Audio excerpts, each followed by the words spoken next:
अधिकार भाग 4। भीष्म प्रसन्न थे कि सारे लड़के मिलकर उदक क्रीड़ा के लिए एक साथ प्रमाण कोटि गए थे।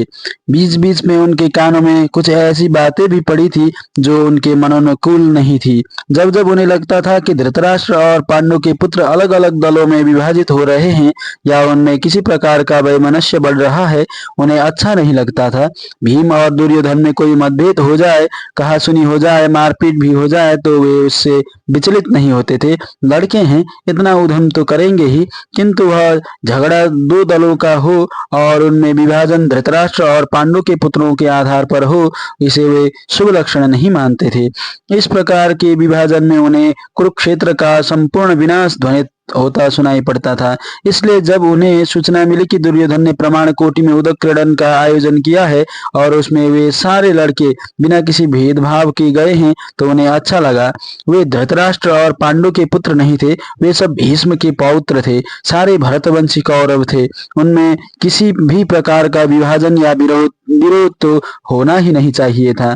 अब वे लड़के लौट आए थे। शिष्टाचार की दृष्टि से उचित तो यही था कि वे लोग पितामह से मिलने आते और वहां हुई स्पर्धाओं के विषय में बताते, किंतु शायद कृपाचार्य ने इन लड़कों को यह सारा शील व्यवहार सिखाया ही नहीं था। कृपाचार्य को ही वे क्या दोष देते? इन लड़कों को कुछ सिखाना सरल था क्या?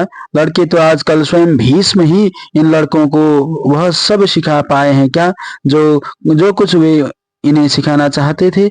इसलिए उन्होंने निश्चय किया कि वह स्वयं ही उनसे मिल आए।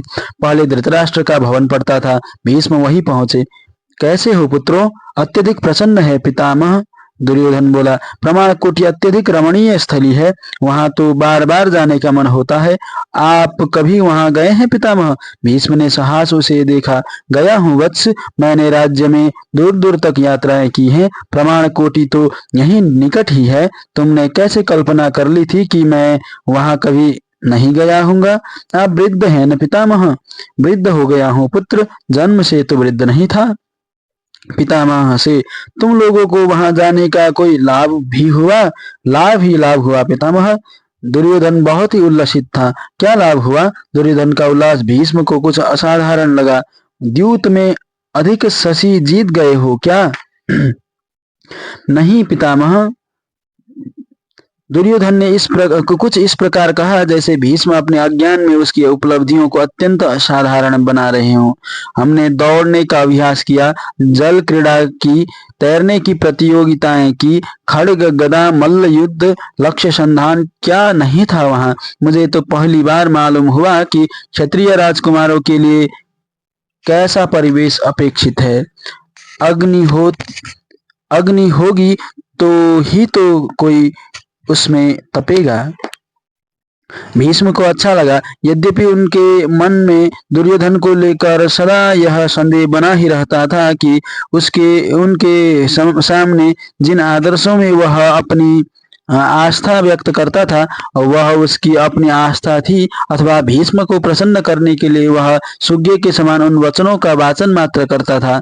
किसी के साथ झगड़ा तो नहीं हुआ? भीष्म ने पूछा। नहीं, किसी की कहासुनी तक नहीं हुई। तुम में और भीम में भी नहीं? नहीं पितामह, दुर्योधन बोला। हमें तो व्यर्थ ही लांछित किया जाता है।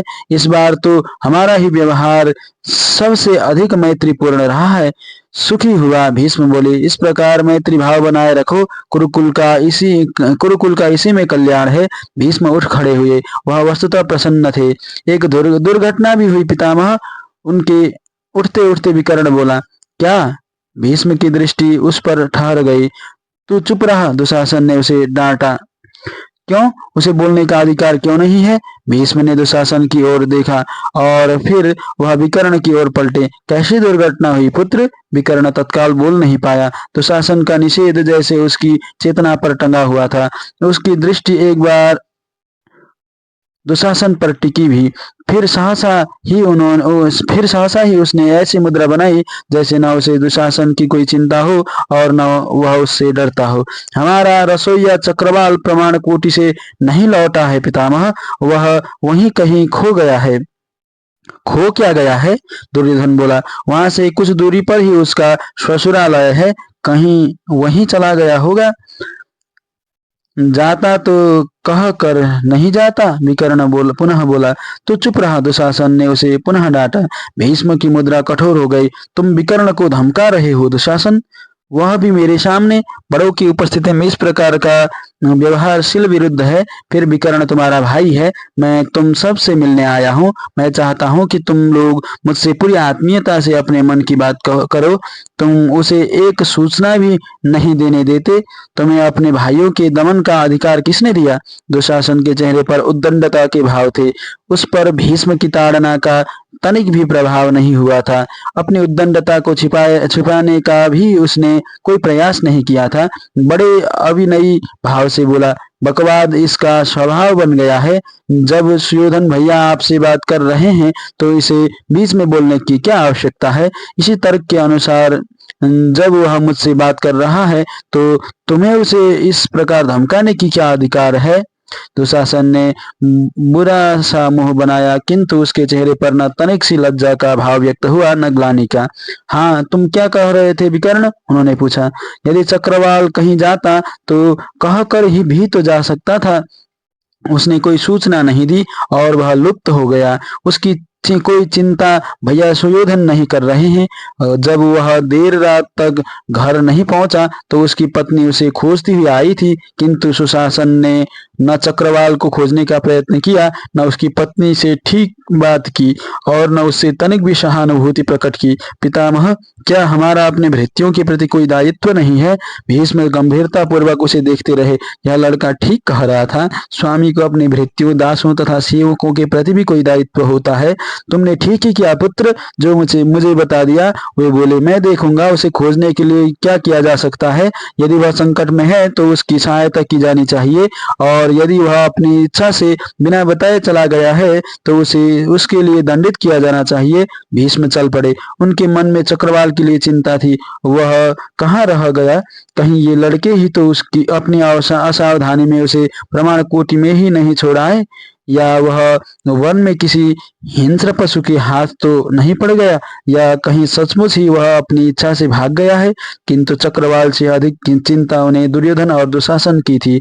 वे क्यों इस सूचना को प्रकट नहीं होने देना चाहते थे? दुशासन क्यों इस प्रकार विकर्ण को धमका रहा था?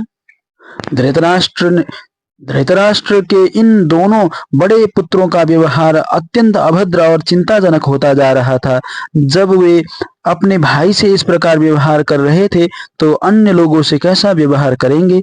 अपनी उपस्थिति में विकर्ण का इस प्रकार धमकाया जाना उन्हें अत्यंत उद्दंड और अशोभनीय लगा था। इस लड़के का नाम तो दुशासन होना चाहिए था। सुशासन की तो कहीं कल्पना भी नहीं है उसके मन में। इसी चिंता में डूबे डूबे भीष्म कुंती के आवास पर आए। युधिष्ठिर ने द्वार खोलकर उन्हें प्रणाम किया। प्रसन्न रहो वत्स, भीष्म ने आशीर्वाद दिया, किंतु उनकी दृष्टि ने तत्काल भांप लिया कि युधिष्ठिर आज सहज प्रसन्न नहीं है। स्वस्थ तो हो वत्स? भीष्म ने पूछा। आज प्रसन्न दिखाई नहीं देते। स्वस्थ हो पितामह, युधिष्ठिर ने धीरे से कहा। भीम प्रमाण कोटि से घर नहीं लौटा है। भीष्म अवाक से खड़े युधिष्ठिर को देखते रहे। भीम प्रमाण कोटि से घर नहीं लौटा है? उनका मन जैसे उन्हें चेतावनी दे रहा था, और दुर्योधन तथा उसके भाइयों ने इसके चर्चा तक नहीं की। लौटते हुए तुम लोगों ने देखा नहीं कि वह तुम्हारे साथ नहीं है? उन्होंने पूछा। वह हमें प्रमाण कोटि में मिला नहीं। हमने समझा कि संभवतः वह हम सबसे आगे आगे घर चला आया है। चलो भीतर चलो। पितामह कुछ क्षण मौन रहकर बोले, कुंती कहाँ है? सब लोग भीतर ही हैं। भीष्म भीतर की ओर चले तो उनकी दृष्टि यह देखने से न चुकी कि सदा उन्मुक्त रहने वाला बाहरी द्वार आज युधिष्ठिर ने बड़ी सावधानी से बंद कर दिया था। कुंती ने अर्जुन, नकुल और सहदेव के साथ आकर उनको प्रणाम किया। प्रसन्न रहो पुत्री, भीष्म बोले। युधिष्ठिर कह रहा है कि भीम प्रमाण कोटि से घर नहीं लौटा। हाँ पितृव्य, तुमने मुझे सूचित नहीं किया। अभी तो हम उसके जान आने की प्रतीक्षा कर रहे हैं पितृव्य। उपद्रवी लड़का है, जाने कहाँ रह गया है। भीष्म बैठ गए। वे मौन थे, जैसे मन ही मन सोच रहे हो, योजनाएं बना रहे हो या स्थिति का विश्लेषण कर रहे हो। ये लड़के अब स्वयं को बहुत स्वतंत्र समझने लगे हैं। अंततः वे बोले, यह नहीं समझते कि इनके इस प्रकार के कार्यों से माता पिता को कितनी चिंता होती है। बालकों का उपद्रव बालकों जैसा ही रहे तो ठीक है, उसे वयस्कों जैसा नहीं होना चाहिए। प्रमाण कोटि में छूट जाने का क्या अर्थ हुआ? सहसा वे युधिष्ठिर की ओर मुड़े। और युधिष्ठिर, तुम सबसे बड़े हो, तुम्हें चाहिए था कि जब तक भीम मिल न जाता तुम वहां से किसी को भी न आने देते। युधिष्ठिर का मुख जैसे ग्लानि से म्लान हो गया। भीम के न मिलने से मैं बहुत चिंतित हो गया था पितामह। दुर्योधन की यह बात कहीं मेरे हृदय में चुभ गई कि कहीं ऐसा न हो कि भीम किसी कारण से सचमुच हस्तिनापुर लौट आया हो और हम लोग वहीं बैठे प्रतीक्षा करते रहें। फिर यह सारा आयोजन तो दुर्योधन का था। वह न मुझे बड़ा मानता है, न कोई अधिकार ही उसने मुझे दिया था। उसने जब प्रयाण का आदेश दे दिया और सारे मंडप समेट कर सड़कों पर लाद दिए गए तो मैं वहां अपने इन तीन छोटे भाइयों के साथ क्या करता? भीम की चिंता मुझे थी, पर इन तीनों की चिंता भी तो थी मुझे। भीष्म को लगा कि वे व्यर्थी इस लड़के पर झल्ला रहे हैं। युधिष्ठिर की अवस्था ही क्या है? ऐसी स्थिति में तो अच्छे अच्छे वयस्क भी घबरा जाएंगे, पर यह भीम, यह कोई न कोई उपद्रव करता ही रहता है। इस बार उसके दुर्योधन के साथ किसी झगड़े का समाचार नहीं मिला तो यह बवंडर उठ खड़ा हुआ और सहसा वे कुंती की ओर मुड़े। सुनो कुंती, भीम यदि स्वेच्छा से कहीं गया है तो एक आध दिन में स्वयं लौट भी आएगा, किंतु यदि न भी लौटा तो तुम इन लड़कों को उसके संधान के लिए मत भेज देना। उसे खोजने का कार्य मैं स्वयं करूंगा। ये भी बच्चे हैं, यह न हो कि तुम इन्हें भीम के पीछे भेज दो और बाद में इन्हें खोजने के लिए हमें भटकना पड़े। जैसी आपकी इच्छा पितृव्य। और मैं देख रहा हूँ, वे उठते हुए बोले, तुम मुझसे कुछ परायों जैसा व्यवहार कर रही हो। भीम नहीं लौटा था तो उसकी सूचना सबसे पहले मुझे मिलनी चाहिए थी। ये लड़के तुम्हारे पुत्र अवश्य हैं, किंतु मेरे भी पौत्र हैं, मुझे भी इनकी चिंता रहती है। अभी तो मैं अपने ऊहापोह से ही उबर नहीं पाई पितृव्य। कुंती बोली, अन्यथा मैं आपको अवश्य सूचित करती। मुझे सूचना पहले दिया करो और अपने ऊहापोह से बाद में निपटती रहा करो। उन्होंने मुस्कुराने का प्रयत्न किया। वार्धक्य का यही तो एक गुण है कि वह कर्म करे न करे चिंता अवश्य करता है। मुझे सूचना नहीं दोगी तो मैं स्वयं को उपेक्षित मानने लगूंगा। बुढ़ापे की सबसे बड़ी पीड़ा अपने अंगों के शिथिल होने की नहीं है पुत्री, अपने संबंधों के शिथिल होने की होती है। अपने ही परिवार में अनावश्यक और उपेक्षित हो जाने की पीड़ा वृद्धावस्था को असह्य कटुता से भर देती है। उस अपने अवसाद को झटक कर कुंती सायास मुस्कुराई। मेरे और मेरे पुत्रों के लिए आप कभी भी अनावश्यक नहीं होंगे पितृव्य, और आपकी उपेक्षा करना तो हमारे लिए पाप होगा। भीष्म की चिंता मुझ पर छोड़ दो, भीम की चिंता मुझ पर छोड़ दो। वे द्वार से बाहर निकलते हुए बोले, मैं स्वयं उसकी खोज में जाऊंगा। कुंती कुछ नहीं बोली। कुंती और उसके पुत्रों का प्रणाम स्वीकार कर भीष्म अपने रथ में बैठ गए। वे सारथी को चलने का आदेश देने ही वाले थे कि कुंती बहुत धीरे से बोली, तात, एक सूचना आपको और देनी है। भीष्म ने उत्सुकता से उसकी ओर देखा। हमें सूचना मिली है कि हमारे सारथी चिरंतन का वध हो गया है। भीष्म चौंके। चिरंतन का वध? लगा उनके भीतर जैसे कोई बवंडर उठ खड़ा हुआ हो। मैं खोज करूंगा। प्रजा के प्रत्येक व्यक्ति की रक्षा राज्य का दायित्व है। उसके हत्यारे का संधान और उसको दंडित करने का कर्तव्य राजा का है और वह उसे करना होगा। उन्होंने सारथी को संकेत किया, चलो चिरंतन के घर चलो। आधे प्रहर के ही भीतर भीष्म धृतराष्ट्र से मिलने के लिए राजसभा के सिंहासन कक्ष में जा पहुंचे। धृतराष्ट्र वहां नहीं था। वे राजभवन में लौटे। ज्ञात हुआ कि राजा अभी अपने विश्राम कक्ष में है। भीष्म प्रतीक्षा नहीं कर सकते थे। वे राजा के विश्राम कक्ष के द्वार पर पहुंचे। महाराज, धृतराष्ट्र से कहो मैं तत्काल उनसे मिलना चाहता हूँ। प्रतिहारी सिर झुकाकर सूचना देने के लिए चला गया। भीष्म ने कक्ष में प्रवेश किया तो धृतराष्ट्र ने उठकर उनके स्वागत का प्रयास किया। पितृव्य को अंधे धृतराष्ट्र का प्रणाम। ईश्वर तुम्हें सद्बुद्धि दे धृतराष्ट्र। व्यक्ति चाहे अंधा हो किंतु राजा को अंधा नहीं बने रहना चाहिए, उसे सहस्र नेत्र होना चाहिए। धृतराष्ट्र के चेहरे पर जैसे स्मशान की भस्म का ढेर लग गया। उसने अपने संपूर्ण शरीर में कंपन का अनुभव किया। अधर सहसा ही एकदम सूख गए। क्या बात है पितृव्य, आपके स्वर में रोष ध्वनित हो रहा है मुझे, मुझसे कोई अपराध हुआ है क्या? नहीं, तुमसे अपराध नहीं हुआ राजन, किंतु तुमसे प्रमाद अवश्य हो रहा है, इसलिए मैं तुम्हारे पास आया हूँ। भीष्म स्थिर वाणी में बोले। रंगे हाथों पकड़े गए किसी अपराधी के समान धृतराष्ट्र कुछ देर मौन बैठा, अंधी आंखों से शून्य में घूरता रहा। अंततः वह धीरे से बोला, मुझे बताएं तो कि क्या हुआ है? क्या तुम्हें सूचना नहीं है कि सारथी चिरंतन का वध हस्तिनापुर के मुख्य पथ पर सैकड़ों लोगों की उपस्थिति में हुआ है? धृतराष्ट्र के जैसे प्राण लौट आए। उसे सहज सामान्य होने में एक क्षण भी नहीं लगा। बोला, नहीं, मुझे तो किसी ने सूचित नहीं किया। क्या राजा इस प्रतीक्षा में बैठा रहेगा कि कोई आए और उसे सूचित करे कि उसके राज्य में क्या क्या अपराध हो रहे हैं?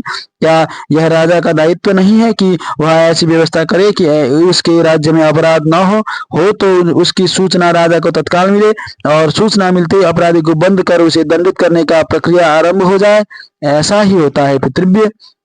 धृतराष्ट्र निर्लज भाव से बोला, तो फिर तुम्हें अभी तक यह सूचना नहीं मिली कि चिरंतन का वध सार्वजनिक स्थल पर अनेक प्रत्यक्षदर्शियों के सम्मुख किया गया है और उसका शव कम से कम 2 प्रहरों तक मुख्य द्वार पर ही पड़ा रहा? हाँ, इसकी सूचना मुझे नहीं मिली। क्यों?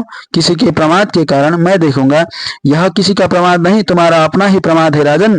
भीष्म बोले, चलो मैं तुम्हें सूचना दे रहा हूँ। चिरंतन का वध तुम्हारे पुत्र दुर्योधन ने किया है। धृतराष्ट्र जैसे जड़ हो गया। उसकी अंधी आंखें पलकें झपकाना भी भूल गईं। क्रमशः उसमें प्राणों का स्पंदन हुआ। आपके पास क्या प्रमाण है? मेरे कहने के पश्चात भी तुम्हें प्रमाण की आवश्यकता है? भीष्म का स्वर कुछ तीखा हुआ। मेरा कहना क्या पर्याप्त प्रमाण नहीं है? उनके आवेश में कुछ अवरोह आया। फिर भी यदि तुम कहते हो तो मैं अपना प्रमाण प्रस्तुत करूंगा। बताओ, कितने साक्षी उपस्थित करूं जिन्होंने अपनी आंखों से यह अपराध होते देखा है?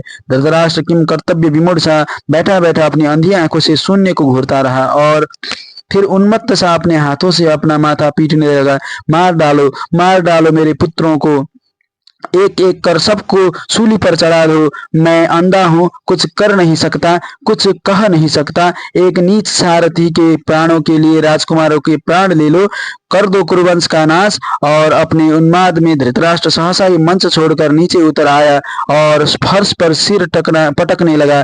कोई नहीं चाहता कि मैं प्रसन्न रहूं, कोई मेरे पुत्रों को सुखी नहीं देख सकता। दासियों ने आगे बढ़कर धृतराष्ट्र को संभाला। महाराज, छोड़ दो मुझे, वह बोला। मैं यहाँ इसी क्षण मर जाऊंगा। यदि मेरे पुत्र और एक सारथी एक समान है तो फिर क्या करना है मुझे इस राज्य और इस जीवन का? सारथी ही जीवित रहे, राजकुमार मर जाएं, क्या आवश्यकता है पृथ्वी को राजकुमारों की?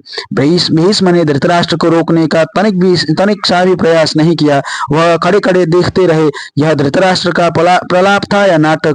अपने इस उन्माद के माध्यम से वह क्या प्रकट करना चाहता था? क्या वह यह सिद्ध करना चाहता था कि राजा का अपनी प्रजा की सुरक्षा के प्रति कोई दायित्व नहीं था? क्या राजा और राजकुमार सर्वोपरि थे, स्वेच्छाचारी और परम स्वतंत्र थे? उन पर देश और राज्य का कोई विधान लागू नहीं होता था? नियम और विधान क्या असहाय प्रजा के लिए ही है? धृतराष्ट्र राजा तो बना रहना चाहता है, जीवन के सारे भोग तो वह चाहता है, किंतु वह यह नहीं चाहता कि क्षत्रिय राजा का सबसे बड़ा दायित्व दुष्ट दलन है। यदि राजा अपराधियों को दंड न दे तो देश में अपराध वृत्ति विकसित होने लगती है और अपराधी शक्तिशाली होने लगते हैं। तब न कोई न्याय रह जाता है, न शासन, न व्यवस्था। यदि सत्ता के केंद्र में ही अपराधी विराजमान हो, यदि राजकुमार ही हत्यारे हो जाएं, तो देश में सुशासन की कोई संभावना रह ही नहीं जाती। तब न तो समाज रहेगा, न देश, न राष्ट्र। वन्य जीवन व्याप्त हो जाएगा सब ओर। क्षत्रिय राजा के राज्य और राक्षसों की बस्ती में क्या अंतर रह जाएगा? धृतराष्ट्र से कोई अपेक्षा करना ही व्यर्थ था। निश्चित रूप से अपने पुत्र के मोह में फंसा हुआ राजा न उसे अपराधी स्वीकार कर सकता था और न ही उसे दंडित कर सकता था। अब कुरुराज्य धर्म राज्य नहीं रह जाएगा, कुरुक्षेत्र धर्म क्षेत्र नहीं होगा। कुरु राजाओं के न्याय की दुहाई नहीं देगी। धनी और समर्थ लोग हस्तिनापुर छोड़कर अन्यत्र जाने का प्रयास करेंगे। न विद्वान यहाँ रहना चाहेंगे, न ज्ञानी, न कलाकार, न व्यापारी। तो क्या भीष्म को ही कुछ करना होगा? भीष्म कुछ करना चाहेंगे तो उन्हें सत्ता अपने हाथों में लेनी होगी। यह संभव नहीं है कि राज सिंहासन पर धृतराष्ट्र बैठा हो और दुर्योधन को दंडित करने का राजसी अधिकार भीष्म को प्राप्त हो। व्यक्तिगत शौर्य के बल पर यदि वह ऐसा कुछ करना चाहेंगे तो उन्हें हस्तिनापुर की राज सत्ता का विरोध करना पड़ेगा। संभवतः प्रजा न्याय पक्ष में उनका साथ देना चाहे संभवतः प्रजा न्याय पक्ष में उनका साथ देना चाहे और वह राजसत्ता से विद्रोह करे, तो क्या भीष्म कुरुओं के राजा के विरुद्ध प्रजा का नेतृत्व करेंगे? जिस भीष्म ने आज तक सारे प्रयत्न कुरुवंश के शासन की रक्षा के लिए ही किए हैं, वे स्वयं ही उसके विनाश के कारण बनेंगे। वैसे भी उन्होंने राजनीति से, सत्ता से, शासन से स्वयं को पृथक कर लिया है, तो फिर वह यह सब किसके लिए करेंगे? प्रजा का पालन, प्रजा की रक्षा राजा का काम है। राजा धृतराष्ट्र है, यह उसका दायित्व है कि वह देखे कि अपराधी कौन है, दंडित किसे करना है। किंतु यह भीष्म का अंतिम निर्णय नहीं हो सकता था कि वे राजा नहीं हैं, किंतु वे एक धर्मपरायण चिंतनशील प्राणी हैं। वे देख रहे हैं कि उनके सामने सामने अधर्म हो रहा है। एक बलवान और समर्थ व्यक्ति एक निर्बल और असहाय व्यक्ति की हत्या कर रहा है। तो क्या धर्मपरायण भीष्म का दायित्व नहीं है कि वे बलवान को रोकें, निर्बल की सहायता करें और अपराधी को दंडित करें?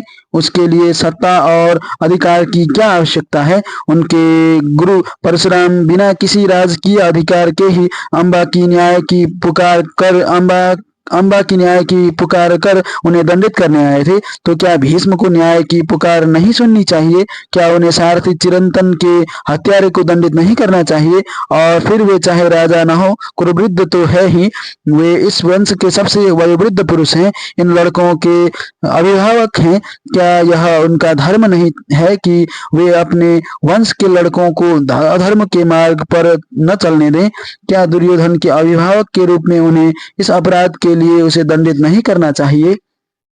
सहसा उनके अपने भीतर कोई सूक्ष्म शरीर जैसे आकर ग्रहण करने लगा। यह मूर्ति कदाचित माता गंगा की थी। वह हंस रही थी। देवव्रत, रजोगुण छूटता नहीं तुझसे। इससे चिपके रहने के लिए तू कोई न कोई ब्याज खोज ही लेता है। भीष्म जैसे कुछ दूसरे ही हो गए। दुर्योधन को मार्ग पर लाने का दायित्व उसके पिता धृतराष्ट्र का था और अपराधी को दंड देने का कार्य देश के राजा का। यदि वह दूसरों के कार्य में हस्तक्षेप करेंगे, दूसरों के दायित्व को ओढ़ेंगे, तो भीष्म कैसे रह पाएंगे? भीष्म का सारा आवेश झाग के समान बैठ गया। यह भीष्म का धर्म नहीं था।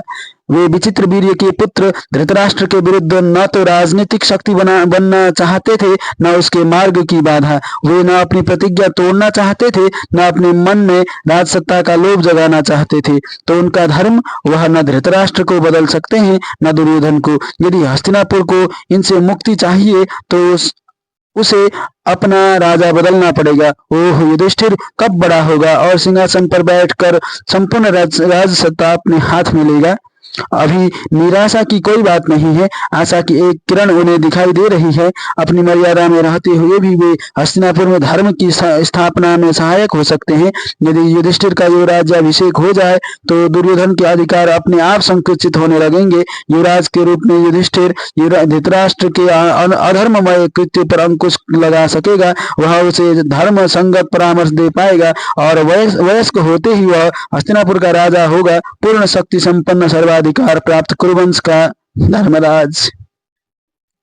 उन्हें लगा उन्हें युधिष्ठिर की शिक्षा दीक्षा की ओर अधिक ध्यान देना चाहिए। कृपाचार्य उसके लिए पूर्ण गुरु नहीं हो सकता। युधिष्ठिर के लिए ही क्यों, इन सारे राजकुमारों के लिए कोई और योग्य गुरु ढूंढना होगा। पर वह मोटा भीम कहाँ चला गया? भीम को लगा जैसे अंधकार कुछ विरल होता जा रहा है, या कदाचित वह अंधकार से प्रकाश के लोक में आ रहा है। क्या वह सोया हुआ था और अब उसकी नींद उचट गई है? चेतना के कुछ और सघन होते ही उसने कई बातों का अनुभव एक साथ किया। कदाचित वह जल में था और गतिशील था, किंतु वह स्वयं तैर नहीं रहा था। वह तैरता कैसे? उसके तो हाथ पैर ही नहीं, जैसे सारा शरीर जकड़ा हुआ था। नहीं, शायद बंधा हुआ था। वह गतिशील कैसे था? उसने प्रयत्नपूर्वक आंखें खोली और इधर उधर देखा। उसके हाथ दोनों ओर दो व्यक्ति तैर रहे थे और अपने साथ साथ उसे भी लिए जा रहे थे। पर उसको बांधा किसने? वह जल में कब उतरा? उसे कुछ स्मरण नहीं था, स्मरण करने की आवश्यकता भी नहीं थी। संभवतः जल में अचेत हो जाने के कारण शैवाल इत्यादि ने उसे लपेट लिया था। पर वह अचेत हुआ ही कैसे? वह अचेत होकर जल में गिरा था या जल में गिरकर अचेत हुआ? उसने अपने संपूर्ण बल का प्रयोग किया, एक एक कर बंधन टूटने लगे। वह शैवाल में मात्र लिपटा हुआ नहीं था, उसे वनस्पति तंतुओं से भली प्रकार बांधा गया था। पर वे तंतु इतने दृढ़ भी नहीं थे कि भीम का बल उनसे पराजित हो जाता। साथ तैरने वाले व्यक्तियों को भी ज्ञात हो गया था कि भीम की मूर्छा टूट गई है। वे उसके असाधारण बल से भी अवगत हो गए थे। उसने अपने बंधन बड़ी सरलता से तोड़ दिए थे और मुक्त होकर वह स्वतंत्र रूप से तैर रहा था। वे लोग उससे कुछ हटकर साथ साथ तैरते हुए तट तक आए थे। तट तक आने के क्षण क्षण तक भीम यही समझ रहा था कि वे लोग उसकी सहायता और सुरक्षा के लिए उसके साथ साथ तैर रहे थे, किंतु तट पर पग धरते ही उनका व्यवहार जैसे बदल गया था। तट पर जहां वे लोग जल से बाहर निकले थे, वहां उनके कुछ साथी पहले से विद्यमान थे। उसके साथ आने वाले व्यक्तियों ने चिल्लाकर उनसे कुछ कहा और वे लोग अपनी उत्सुकता में कुछ आगे बढ़ाए। भीम को अब भी कुछ थकान लग रही थी। पता नहीं यह कैसी थकान थी। तैरने से तो वह कभी इस प्रकार थकता नहीं था। वह आसपास खड़े लोगों की चिंता किए बिना भूमि पर बैठ गया। उसे धीरे धीरे कुछ बातें याद आ रही थी। वे लोग उदक क्रीडन के लिए प्रमाण कोटि में गंगा तट पर आए थे। दुर्योधन ने उसे खाने के लिए मोदक दिए थे। तभी से उसे नींद सी आने लगी थी। वह शायद अपने मंडप में आकर सो गया था। पर फिर यह जल? भीम ने दृष्टि उठाकर देखा, संध्या ढल रही थी। थोड़ी देर में पूर्ण अंधकार हो जाएगा। वह कहाँ था? यह कौन सा स्थान था? उसके भाई कहाँ थे और हस्तिनापुर के सारे लोग? भीम उठकर खड़ा हो गया। सहसा उसके आसपास हलचल मची। वे लोग चिल्ला चिल्लाकर आपस में कुछ कह रहे थे। उनकी भाषा का कोई कोई शब्द ही भीम को समझ में आता था, किंतु उनकी उत्तेजना को समझने के लिए उनकी भाषा को जानना आवश्यक नहीं था। भीम आगे बढ़ा, तभी उसके आसपास की भीड़ अनुशासित हो गई। वे लोग दो पंक्तियों में बट गए थे और भीम को चारों ओर से घेर रहे थे। भीम को उनकी कोई विशेष चिंता नहीं थी, न उसे किसी प्रकार का कोई भय सता रहा था। वे उसे घेर कर नाचना चाहे नाचे, बैठना चाहे बैठे, पर क्या वे लोग उसे अपना बंदी समझ रहे हैं? भीम को हंसी आ गई। बंदी समझना चाहे समझे, भीम को उसमें क्या असुविधा थी, किंतु उनमें से एक कुछ अधिक धृष्टता कर बैठा। वह रज्जू लेकर उसकी ओर बढ़ा। भीम ने उसे विस्मय से देखा। क्या चाहता है वह आकर भीम के सम्मुख खड़ा हो गया और कुछ बोला। कुछ शब्द भीम के परिचित थे, पर उनका ठीक ठीक अर्थ भीम की समझ में नहीं आया। वह साथ और बंधन के विषय में कुछ कह रहा था। वे लोग कदाचित नाग जाति के थे। वे शब्द नाग भाषा के ही थे। भीम ने जब कोई उत्तर नहीं दिया तो उस व्यक्ति ने एक हाथ से भीम की कलाई थामी और उस पर रज्जू लपेटने का प्रयत्न करने लगा। तब भीम की समझ में आया कि वह उसे बंदी बना रहा था। भीम ने मुस्कुराकर उसे देखा और हल्के से धक्के से उसे परे धकेल दिया। बंदी करने आया वह नाग अपने आप में या तो पर्याप्त असावधान था अथवा पूर्णतः विश्वस्त। अन्य लोगों ने उसे संभाल न लिया होता तो वह भूमि पर गिर ही पड़ा होता। अपने पैरों पर पुनः खड़े होकर उसने अपने साथियों को कोई आदेश दिया। उनके तेवर आक्रमण करने के से बन गए थे और अगले ही क्षण उन्होंने भीम पर जैसे सामूहिक आक्रमण ही कर दिया, किंतु वे भीम के बल से परिचित नहीं थे। और फिर भीम का वह मल्ल युद्ध का अभ्यास, कई कई मल्लों से एक साथ लड़ने का प्रशिक्षण, थोड़ी ही देर में उन लोगों को ज्ञात हो गया कि भीम उनके बस का नहीं था।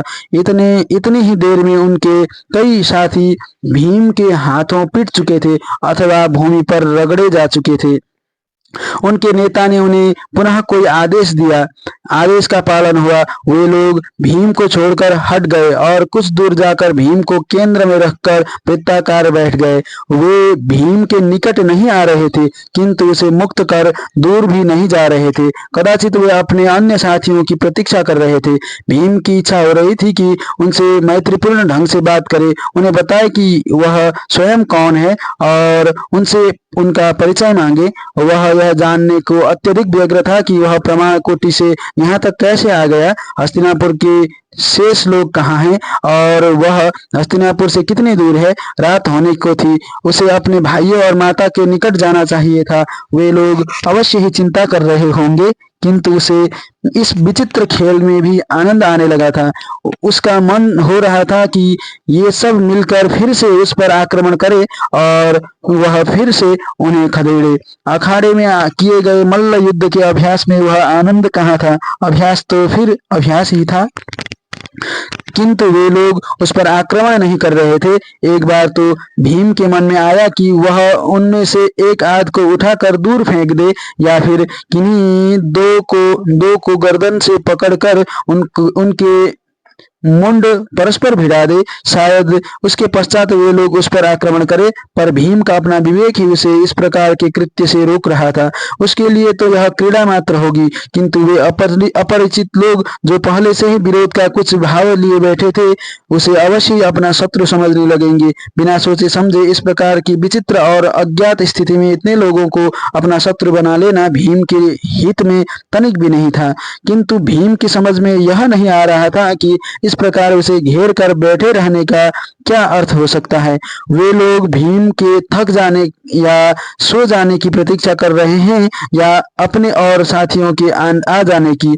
और साथियों के आने का व्यर्थ है, साथियों के आने का अर्थ है पुनः भीम पर आक्रमण तथा हिंसा। सामान्यतः इन बातों की भीम को चिंता नहीं होती। यदि उसकी गदा उसके हाथ में होती फिर तो कोई बात ही नहीं थी, किंतु भीम का वह निश्चिंत विवेक भी उसे यह समझा रहा था कि किन्हीं अज्ञात कारणों से जिन परिस्थितियों में वह फंस गया है, वहां उसे किसी प्रकार की कोई सहायता मिलने की कोई भी संभावना नहीं है और उसके इन अपरिचित विरोधियों के साथ उसके इन अपरिचित विरोधियों के साथियों की संख्या बढ़ती ही जाएगी।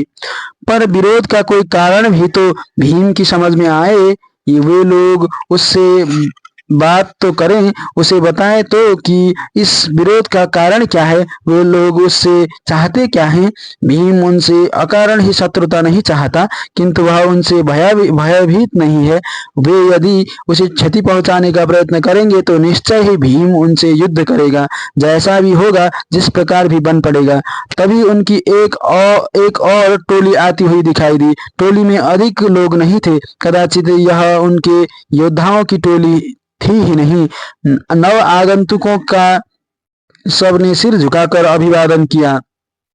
संभवतः वे कोई विशिष्ट लोग थे, यूथपति, राजा, सेनापति, जन प्रमुख। वे लोग घेराबंदी पार कर भीतर आए, किंतु भीम से थोड़ी दूर ही खड़े हो गए।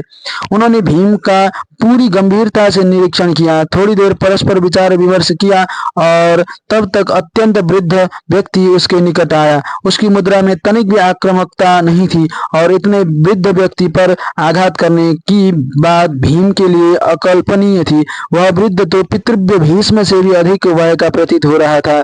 सामान्य भाव से मुस्कुराता हुआ आकर वह भीम के सम्मुख खड़ा हो गया।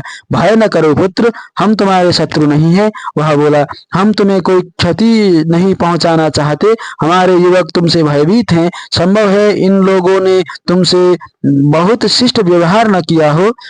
भीम कुछ आश्वस्त हुआ। वह वृद्ध अच्छी संस्कृत नहीं बोल रहा था, किंतु उसकी बात भीम की समझ में आ रही थी। भीम भी अपनी बातें उसे समझा पाएगा। ये लोग मुझसे भयभीत क्यों हैं? भीम ने पूछा। वृद्ध हंसा। वास्तविक बात तो विधाता ही जाने, किंतु ये लोग कह रहे हैं कि तुम्हारी मृत्यु हो गई थी। तुम्हारे परिवार वालों ने तुम्हारे सब को भली प्रकार शिलाओं से बांधकर तुम्हें जल समाधि दे दी थी। इन लोगों ने अनेक विषैले सर्पों को तुम्हारे शव से लिपटते हुए देखा था। उन सर्पों ने तुम्हें दंशित न किया हो यह संभव नहीं है। एक शव को विषैले सर्प काटे तो उसकी क्या हानि हो सकती है। यही सोचकर इन्होंने सर्प को हटाया नहीं, किंतु उसके पश्चात ही तुम्हारे शव में स्पंदन हुआ। तुम में जीवन के चिन्ह दिखाई पड़ने लगे। ये लोग उसे कोई प्रेत बाधा समझकर भयभीत हो गए, किंतु अपने औत्सुक्य का शमन भी नहीं कर पाए। ये लोग तुम्हारे शव को साथ ला रहे थे तो सहसा तुम सक्रिय हो गए।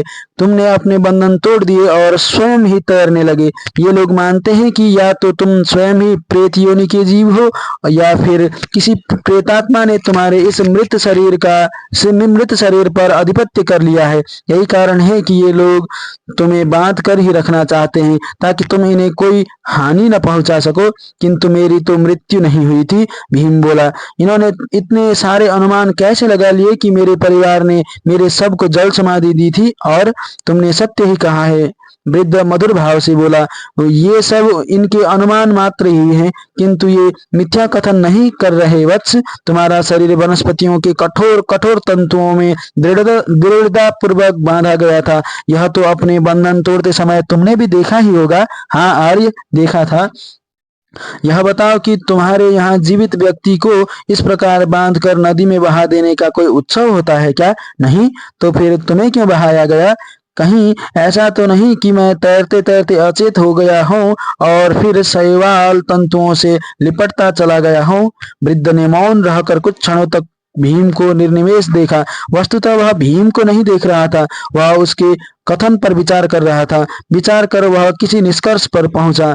उसने पलकें झपकाई और बोला, चलो विचार करने की दृष्टि से तुम्हारी बात मान लेते हैं, किंतु ऐसी स्थिति में तुम्हें अपनी अचेत अवस्था से पूर्व की स्थितियों का स्मरण होना चाहिए। क्या तुम्हें ऐसा कुछ स्मरण है कि तुम गंगा के जल में तैर रहे थे? भीम ने स्मरण करने का प्रयत्न किया। नहीं, मैं अपने मंडप में सो रहा था। तो तुम गंगा के जल में कैसे पहुंचे?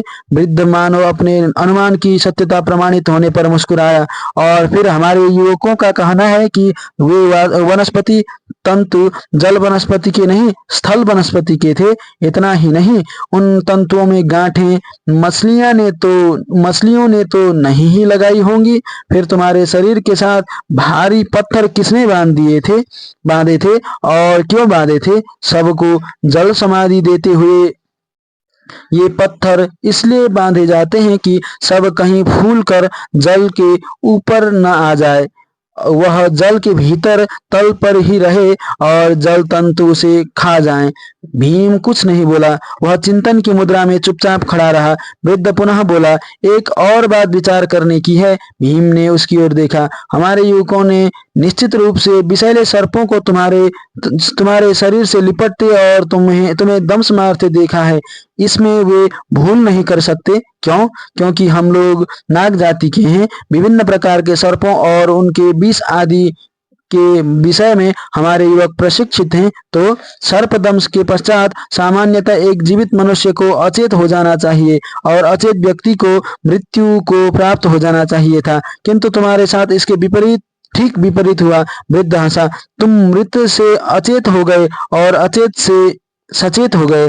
इसका क्या अर्थ है?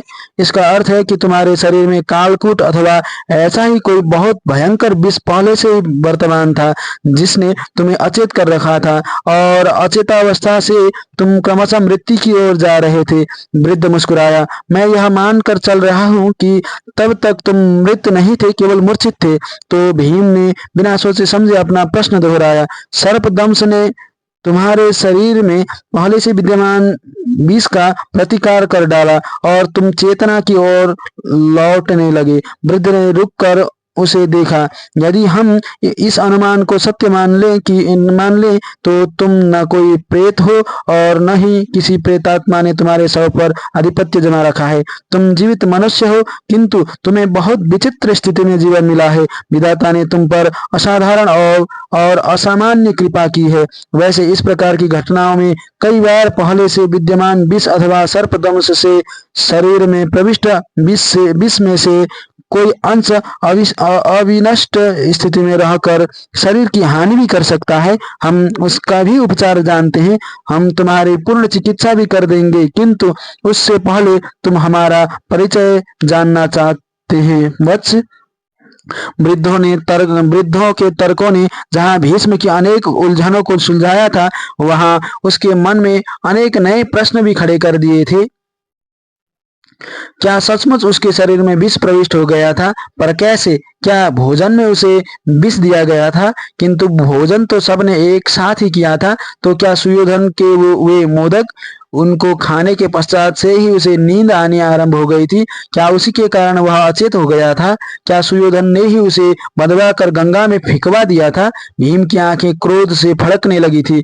क्या बात है वत्स, तुमने अपने विषय में कुछ नहीं बताया? मैं कुछ सोच रहा था आर्य। भीम पहली बार हंसा। बाल्यावस्था की निष्कलुष हंसी। मैं हस्तिनापुर के स्वर्गीय महाराज पांडु का पुत्र हूँ। भीम,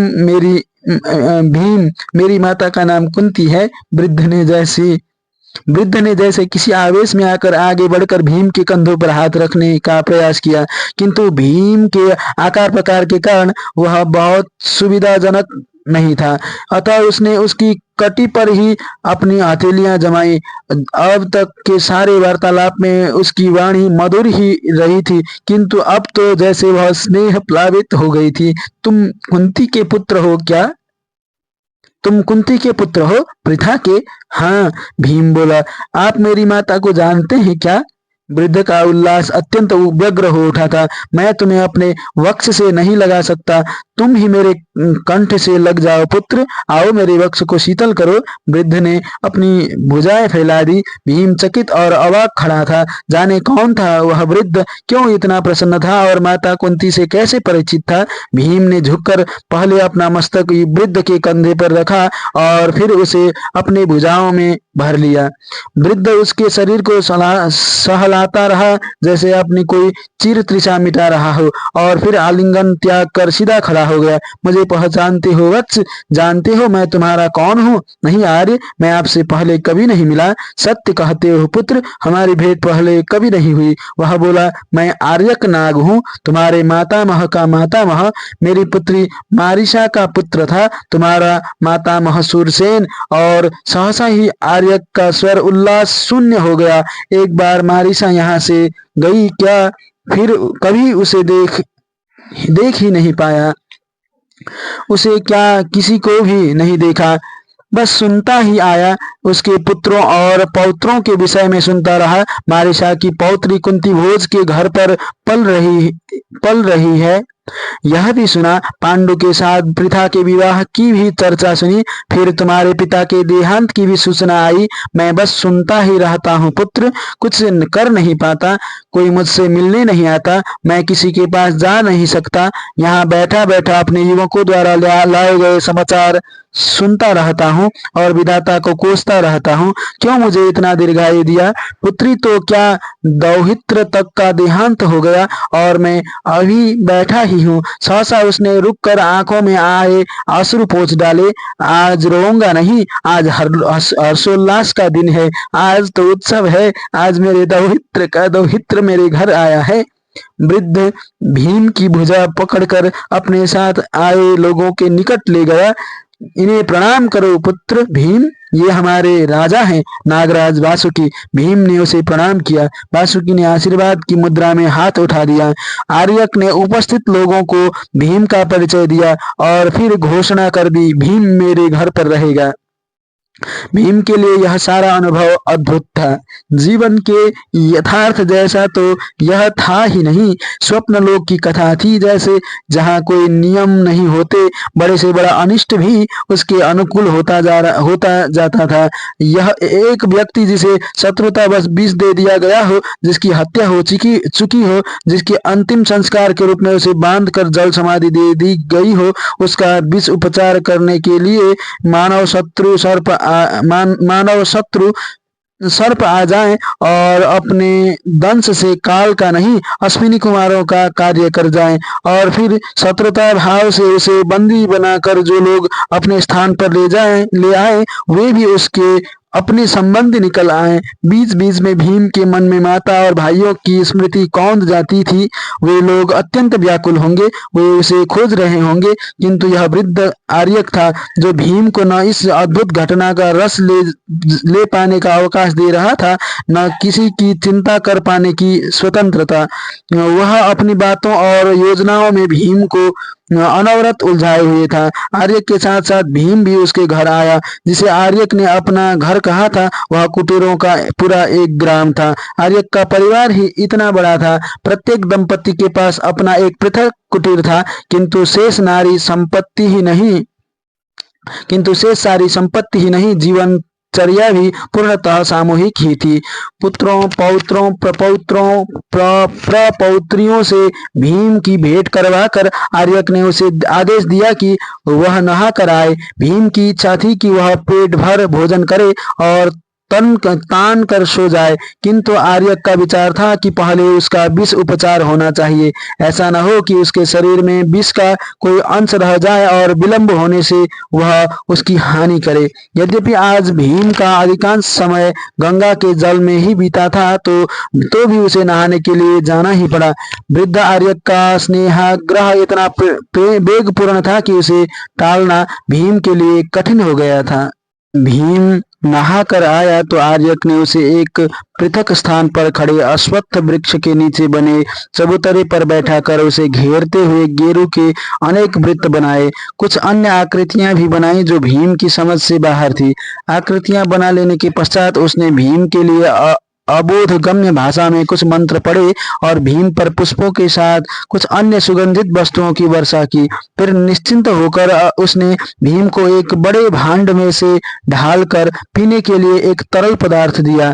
भीम ने पात्र पकड़कर आर्यक की ओर देखा। यह क्या है तात? रस। आर्यक मुस्कुरा कर बोला, इसे पी जाओ वत्स, यह तुम्हारे शरीर में अवशिष्ट संपूर्ण विष को नष्ट कर देगा और भविष्य में भी तुम्हें किसी प्रकार के विष का कोई भय नहीं रहेगा। औषध है तात? हाँ, आर्यक बोला, किंतु हम इसे रस कहते हैं। यह संजीवनी है पुत्र, जीवन रस।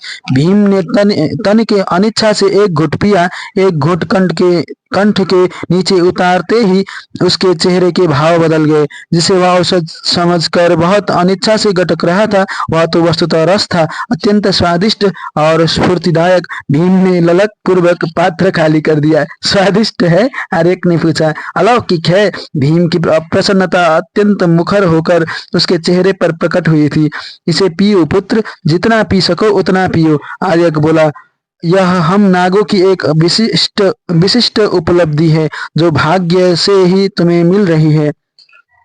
भीम की रुचि आर्यक की बातों की तुलना में रस में ही अधिक हो गई थी। भीम पात्र पर पात्र पीता गया और आर्यक भांड में से उड़ेलता ही चला गया। भीम की भूख मिटती चली गई और उसे नींद घेरती गई। उसे स्वयं ही पता नहीं चला कि कब उसके हाथ से पात्र छूट गया और कब वह उसी आसन पर लेट गया। आर्यक ने देखा भीम सो गया था। अब उसे जगाकर भोजन कराना कठिन था। उसकी कोई विशेष आवश्यकता भी नहीं थी। उसने पर्याप्त रस पी लिया था, अकेले ही अनेक लोगों के बराबर। उसमें असाधारण ऊर्जा और शक्ति का संचार होगा। आज भोजन नहीं भी करेगा तो कोई हानि नहीं है। कुंती का यह पुत्र अत्यंत बलशाली था। इतना रस पीने के पश्चात उसे निद्रा की ही आवश्यकता थी। हाँ, उसके भोजन न करने से आर्य की बड़ी पुत्रवधू को पर्याप्त निराशा होगी। उसने भीम जैसे विशिष्ट अतिथि के लिए आज बहुत समारोह पूर्वक भोजन बनाया था।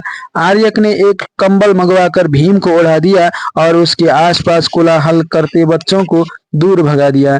प्रातःकाल के कामकाज की ध्वनियों से भीम की नींद टूटी। उसने पहले तो आश्चर्य से इधर उधर देखा, जैसे उसकी समझ में न आ रहा हो कि वह कहाँ है और उसके आसपास के ये नारी पुरुष कौन है। किंतु अगले ही क्षण क्रमशः उसे अपने रसपान तक की घटनाएं याद हो आई और उसके साथ ही उसे स्मरण हो आया कि वह अपने भाइयों और माता से दूर है। उन्हें उसकी कोई सूचना नहीं होगी। वे लोग उसे खोज रहे होंगे। माता अवश्य दुखी होगी और उसके विषय में विभिन्न दुष्कल्पनाओं से घिरी होंगी। आर्यक ने आकर उसके सिर पर हाथ फेरा, जैसे वह निकट ही कहीं बैठा बैठा उसके जागने की प्रतीक्षा कर रहा था। नींद पूरी हुई हो गई पुत्र? हाँ तात। भीम उठकर खड़ा हो गया। मैं अब अपने घर जाऊंगा। बहुत उतावले हो? आर्यक मुस्कुराकर बोला। माता और भाई मेरी प्रतीक्षा कर रहे होंगे, मैं समझता हूँ। आर्यक कुछ गंभीर हो गया। इच्छा तो मेरी यह थी कि जब संयोग से हमारे मध्य आ ही गए हो तो कुछ दिन यहीं रहो, हमारा आतिथ्य ग्रहण करो। तात इस समय हमें जाने दे। भीम बोला। मैं फिर आऊंगा। आर्यक के चेहरे पर अवसाद से भीगी एक मुस्कान उभरी। फिर आना प्रायः संभव नहीं होता पुत्र। जीवन के संघर्ष में किसे इतना अवकाश मिला है कि वह अपनी ऐसी भावुक इच्छाओं को पूर्ण कर सके। पर मैं समझता हूँ पुत्र, मैं कुंती को अधिक समय तक क्लेश की स्थिति में नहीं रखना चाहता। वह बोला। तुम नहा धोकर तैयार हो जाओ, मेरे पौत्र तुम्हें गंगा तट पर वहीं पहुंचा देंगे जहां उन्होंने तुम्हें पाया था। उसने रुककर भीम को देखा। किंतु पुत्र, उन लोगों की खोज करना जिन्होंने तुम्हें विष देकर तुम्हारी हत्या करने का प्रयत्न किया है, और उनसे सावधान रहना। सर्पदंश ने यदि तुम्हारे शरीर के विष का प्रतिकार न किया होता तो तुम कदापि इस समय तक जीवित नहीं होते रहते। मैं ध्यान रखूंगा तात। तुम क्या शत्रुओं के मध्य रहते हो? सहसा आर्यक ने पूछा।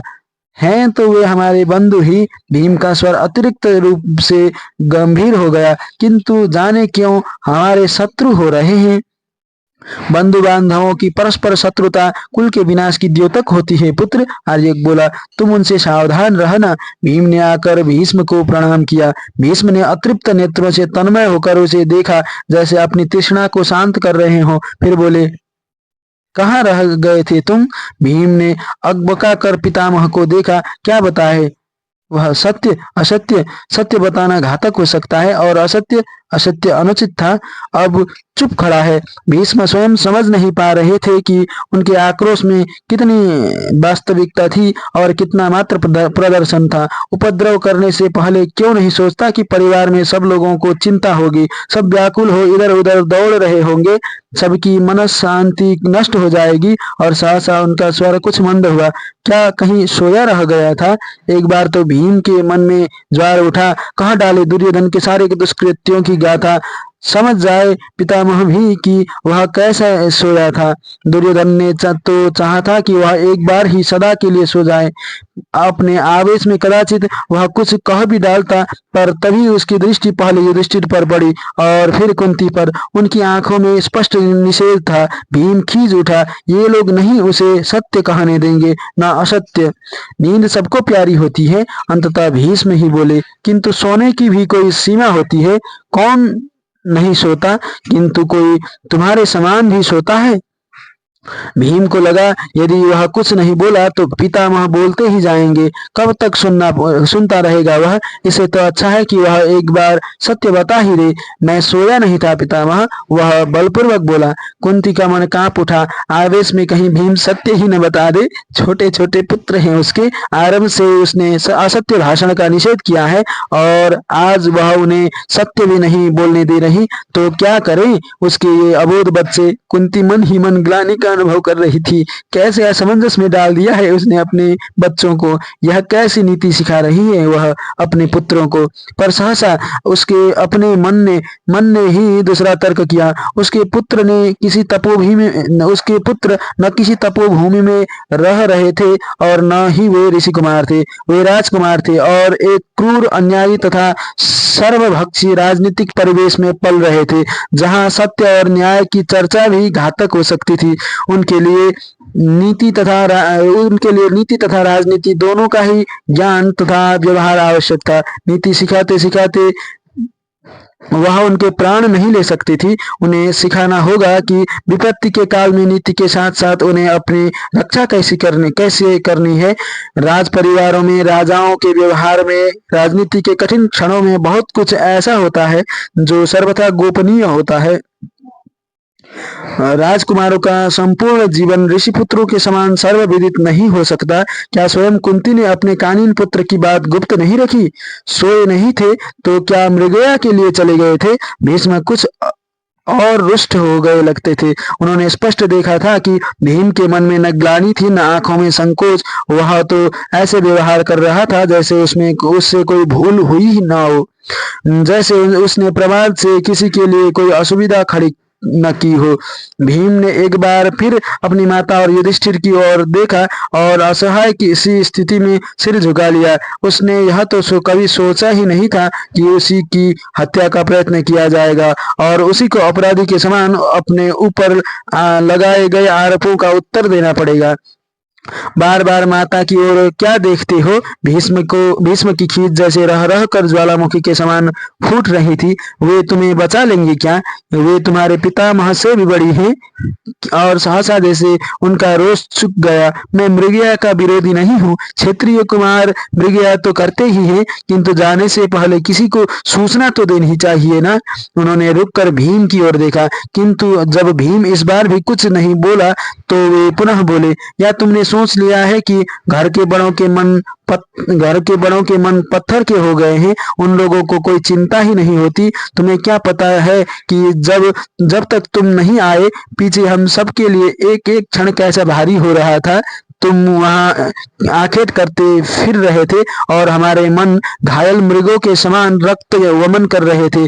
भीम को पुनः लगा कि यदि वह अब भी नहीं बोला तो कदाचित पितामह का व्याख्यान कभी समाप्त न हो। कभी कभी वृद्धों को चुप कराना कितना कठिन हो जाता है, पर क्या कहे वह। अंततः अपनी असहायता में पैर पटक कर वह उद्धत ढंग से बोला, मैं मृगया के लिए नहीं गया था। भीष्म के रोष को जैसे अपने मुक्त प्रवाह में अवरोध पाकर धक्का लगा और वह चौंक कर किम कर्तव्य विमूढ़ सा खड़ा हो गया। वह समझ नहीं पा रहा था कि वह इस अवरोध से टकराकर उससे बड़ा होकर उसके ऊपर से निकल जाने का प्रयत्न करे अथवा अवरोध को स्वयं से बड़ा मानकर उसके इस पार ही रुक जाए। भीम जैसे अब भी अपने किए पर लज्जित नहीं था। वह तो अब भी उद्दंड सा उनके सम्मुख खड़ा था। यह लड़का ऐसा ही है आरंभ से, तो कहाँ गए थे फिर? बताते क्यों नहीं? भीष्म का क्रोध जैसे किसी असमंजस में खड़ा सोच रहा था कि ज्वालामुखी के समान भड़के या शांत होकर सो जाए। भीम ने पुनः अपना सिर झुका लिया था। इस बार भीष्म को कुछ विस्मय हुआ। यह लड़का अपनी ओर से तो कुछ बताता नहीं, जो कुछ वे कहते हैं उसका निषेध कर देता है, जैसे किसी धर्म संकट में पड़ा हो। तो यदि वे ही कुछ और कुरेदें, कुछ और प्रस्ताव रखें तो वह बता देगा क्या? उसके बाल हट के सामने वे कैसे असहाय हो रहे हैं। वह कदाचित यह समझ रहा था कि वह सत्य कह देगा तो पितामह उसे दंडित करेंगे। अरे पितामह किसी को क्या दंडित करेंगे? पितामह का वह तेज ही कहाँ रह गया है। जब वे दुर्योधन जैसे अपराधी को सारथी चिरंतन के वध का दंड नहीं दे सके, तो बाल्यावस्था की चंचलता तथा अबोधता की साक्षात प्रतिमा अपने इस पौत्र को वे क्या दंडित करेंगे? तो क्या जल क्रीड़ा कर रहे थे? पितामह का प्रश्न सुनकर भीम के मन में उत्साह जागा। हाँ, उसके लिए मार्ग निकल आया था।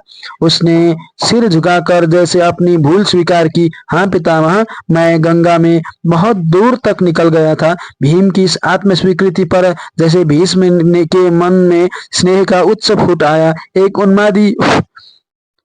उन्मादी इच्छा उठी कि भीम को उसके कंधों से पकड़ वक्ष से लगा ले और कहे, इसमें तेरी कोई भूल नहीं है पुत्र। गंगा तो है ही ऐसी, पहले मन को बहा ले जाती है और फिर तन को।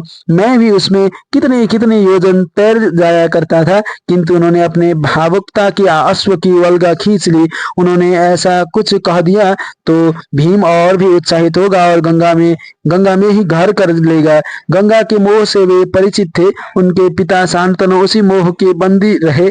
भीष्म भी आजीवन उस मोह के पास से मुक्त नहीं हो पाए हैं।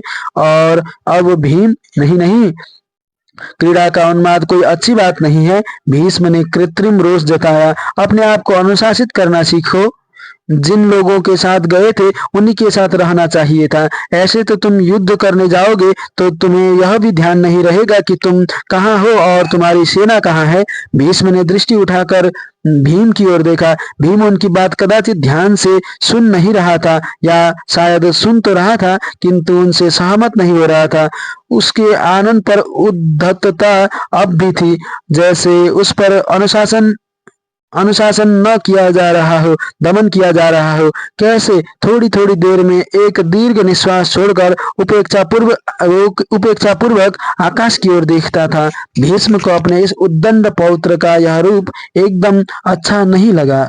उन्होंने कुंती को देखा, वहां भी उन्हें सहमति नहीं दिखी। उसके चेहरे पर कुछ विरोध था, कुछ भय और कैसा तो असहाय क्रोध। तो क्या कुंती भी उनसे सहमत नहीं है? लड़का तो उद्धत है ही, किंतु उसकी माता कुंती ने तो कभी गुरुजनों की अवज्ञा नहीं की थी। कुंती उन वधुओं में से नहीं थी जिसके लिए कुलवृद्ध उपेक्षणीय होते हो। तो फिर उन्होंने युधिष्ठिर को देखा, वह इन लड़कों में सबसे बड़ा है, अनुशासन का महत्व समझता है, किंतु भीष्म को उसके चेहरे पर भी अपने लिए सहमति नहीं मिली। वह भी उनको कुछ उतना ही उदास लगा जैसे किसी विराट शिला के असह्य बोझ के नीचे दबा व्यक्ति पीड़ित तो हो किंतु कराह न सकता हो। छोटे तीनों लड़के भी पर्याप्त सहमे हुए लग रहे थे। भीष्म का मन उचाट हो गया। कैसी है यह माता और उसके ये पांचों पुत्र, जैसे किसी अभेद्य आवरण से ढके हुए घट हो। न उनके भीतर से कुछ प्रकट होता है, न उनके भीतर कोई झांक सकता है। उनकी यह गोपनीयता और उनका यह मौन भीष्म को तनिक भी अच्छा नहीं लगता। इनसे तो धृतराष्ट्र ही अच्छा, जो सिर पटक पटक कर यह तो कहता है कि उसे क्या चाहिए। दुर्योधन यह तो जता ही देता है कि वह पितामह के अधिकारों को मान्यता नहीं देता। यह कैसी स्थिति है कि भीष्म पर दायित्व तो है, किंतु उनके पास अधिकार कोई नहीं है। वे बच्चों को समझा भी नहीं सकते, उनकी ताड़ना भी नहीं कर सकते। ऐसी यदि कुंती ही उनके इस अधिकार को मान्यता नहीं देगी, तो ये बच्चे कैसे स्वीकार करेंगे कि भीष्म को यह अधिकार है और होना भी चाहिए। फिर जैसे आकस्मिक रूप से उनका तेज जागा। भविष्य में होने वाली ऐसी किसी क्रीड़ा में भीम सम्मिलित नहीं होगा। उसकी उद्दंडता का यही दंड है। क्षण भर के लिए भीम के चेहरे पर एक अत्यंत विस्फोटक भाव जागा, किंतु अगले ही क्षण वह उसे ऐसे गटक गया जैसे कोई थूक निकल जाता है। और फिर जैसे उसने एक अच्छे काम के लिए प्रशंसा पाने के लिए अपनी माता की ओर देखा। भीष्म ने भी पहचाना, कुंती के आनंद पर पुत्र के लिए एक अत्यंत अनुकूल भाव था। भीष्म को आश्चर्य हुआ। संयम भीम का गुण नहीं था, वह तो अपने असंयम के लिए ही जाना जाता था। इन माँ बेटों में कोई ऐसा सूत्र अवश्य था जिसे भीष्म पकड़ नहीं पा रहे थे। वे जैसे सब मिलकर एक थे, भीष्म उनमें से एक नहीं थे। वहां केवल भीष्म ही बाहरी व्यक्ति थे। वहां और रुकना भीम को एकदम अनावश्यक लगा। वे जाने के लिए मुड़े। वहां और रुकना भीष्म को एकदम अनावश्यक लगा। वे जाने के लिए मुड़े। भविष्य में इस प्रकार की घटना की पुनरावृत्ति न हो। भीष्म रथ में बैठने से पहले मुड़े। उन्हें आश्चर्य हुआ। कुंती और उसके पांचों पुत्र सिर झुकाए हुए उनके पीछे पीछे रथ तक आए थे। किसी ने भी उनकी अवज्ञा नहीं की थी। उनके उस मोटे उद्धत और उद्दंड पौत्र भीम ने भी नहीं। इस समय उनमें से किसी के भी चेहरे पर किसी प्रकार का कोई प्रतिवाद अथवा विरोध नहीं था। उन सब ने उनके चरण स्पर्श कर प्रणाम किया। भीष्म को लगा कि वे उनके लिए पराये नहीं थे, बाहरी नहीं थे, उन्हीं में से एक थे। अपने भवन की ओर लौटते हुए भीष्म कुछ भी निर्णय नहीं कर पा रहे थे। कुंती और उनके पुत्रों के व्यवहार का क्या अर्थ था? यदि उनके मन में पितामह के लिए सम्मान था, तो वे भीम की ताड़ना से सहमत क्यों नहीं थे? और यदि वे भीष्म को उपेक्षा की दृष्टि से देखते थे, तो फिर उनके प्रति सम्मान व्यक्त करने के लिए इस प्रकार की क्या आवश्यकता थी? उनकी आंखों का वह स्नेह, सम्मान, पितामह का अधिकार और सहसा जैसे उनका अपना ही मन उन पर धिक्कार बरसाने लगा। अधिकार, अपना यह अधिकार दुर्योधन को क्यों नहीं जताते? उस हत्यारे को अनुशासित क्यों नहीं करते? वह तो एक निर्दोष निरीह मनुष्य की हत्या कर आया, तो उसे दंडित करना तो दूर, उसे ताड़ना का एक शब्द तक नहीं कहा। और भीम जैसे बच्चे की तनिक सी असावधानी पर उसे दंडित कर आए। भविष्य में ऐसी किसी क्रीड़ा में भीम सम्मिलित नहीं होगा। इसका अर्थ तो यही हुआ कि वे भी निर्बल और असहाय पर ही अपने अधिकारों का परीक्षण करते हैं। भीम का पिता नहीं है। वे लोग एक प्रकार से उन पर आश्रित हैं, इसलिए पितामह भी पहुंच गए। उद्दंडता का दंड देने। क्यों नहीं दिया उन्होंने दुर्योधन को उसके अपराध का दंड? आज पांडु जीवित होता, हस्तिनापुर का सम्राट होता, तो भीष्म उसके पुत्र को इस प्रकार दंडित करने के अधिकार का प्रयोग करते? दुर्बल को तो सभी दबा लेते हैं, किंतु अधिकार का प्रयोग तो सबल पर होना चाहिए। भीष्म का मन जैसे ग्लानि में डूबने लगा। भवन में पहुंचने तक वे ऐसे अन्य मनस्क रहे जैसे किसी वन में भटक गए हों और उन्हें कोई मार्ग न सूझ रहा हो। जो किया वह अनुचित हुआ, और उचित क्या है? अपने भवन में पहुंचकर उन्होंने रसोइये को बुलाया। आज भोजन में क्या है? उसे आश्चर्य हुआ।